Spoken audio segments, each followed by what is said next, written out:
Volunteer వ్యవస్థ లేకుండా కూడా రాష్ట్రం నడపబడుతుంది, పరిపాలన నడపబడుతుంది. ఇది చంద్రబాబు గారు చెప్పాలనుకున్నది. పరిపాలనలో తనకు అనుభవం ఉంది అని చెప్పాలనుకున్నారు. గతంలో పెన్షన్లు అన్నటువంటిది ఒక పెద్ద ప్రహసనంగా సాగేది.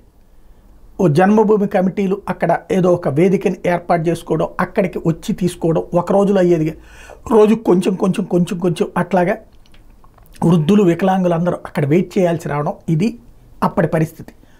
దాన్ని సెటరైట్ చేస్తే వాలంటీర్ వ్యవస్థను తీసుకొచ్చారు జగన్మోహన్ రెడ్డి. అది 5 ఏళ్ళు నడిచినటువంటి పరిస్థితి.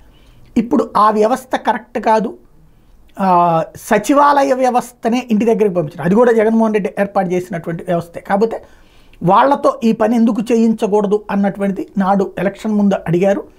అదే ముక్క చేయించి చూపెట్టారు. అయితే ఒక్క సచివాలయ సిబ్బంది చాలలేదు. అవుట్సోర్సింగ్ సంబంధించినటువంటి అంగన్వాడీలు, ఆశా వర్కర్లు అందరినీ వినియోగించారు. టోటల్గా ఒక్క రోజులోనే 95% పూర్తి చేయడం ద్వారా సక్సెస్ రేట్ చాలా బాగుంది. కాకపోతే ఇప్పుడు ఫైనల్గా తేల్చాల్సింది ఏంటి? ఇప్పుడు నిన్న కొన్ని చోట్ల ఏం కనబడిందయ్యా అంటే అందరి ఇంటింటి దగ్గరికి వెళ్ళేవాళ్ళ, కొన్ని చోట్ల ఒక ఇంటి దగ్గర నుంచి అందరిని అక్కడికి రమ్మనమంటాం ఆ ఏరియా వాళ్ళని, అట్లాగే సాగింది. అది పాత విధానానికి మళ్ళీ ఏది 2019 ముందు విధానానికి వెళ్ళినట్టు అవుతుంది. అంటే బాబు గారి ఉద్దేశం కరెక్టే, కానీ వీళ్ళు గ్రౌండ్ లెవెల్లో చేసినటువంటిది మాత్రం అట్లా ప్రతి ఇంటి దగ్గరికి స్వయంగా బాబు గారే ఇంటికి వెళ్ళారు, ఆ సెంటర్లోకి వచ్చి తీసుకోమనలేదు. కానీ అక్కడ ఆ పని జరిగింది.